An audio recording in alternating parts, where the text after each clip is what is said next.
বৌদি বৌদি, কি হয়েছে ঠাকুরজি? আবার ঝামেলা করে চলে এসেছো? না না বৌদি, আমি ঝামেলা করে আসিনি। দাদা রাস্তায় অ্যাক্সিডেন্ট করে একদম মারা গেছে।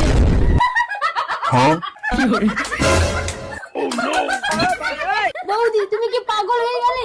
দাদার মৃত্যুর সংবাদ শুনে তুমি হাসছো? রুকো যারা। এই জন্য বলি ঠাকুরজি, যে কোনো জিনিস ডবল বানিয়ে রাখতে হয়, তাহলে একটা শেষ হলে আরেকটাকে কাজে লাগাতে পারবে। বৌদি তুমি যে দুটো স্বামী ধরেছো, দাদা সেটা জানতো? তোমার দাদা যদি জানতো তাহলে ও মরার আগে আমাকেই মেরে ফেলতো। স্বামী তুমি মরনি? এই তোমার চালাকি ধরার জন্য আমাকে অ্যাক্সিডেন্টের নাটক করতে হলো। তুমি বোনের বরের সঙ্গে লাইন করে তার সংসারটা নষ্ট করছো। চুপ কর বোন, কোথায় লুকিয়েছো? ডাকো ওকে। এই খচ্চর!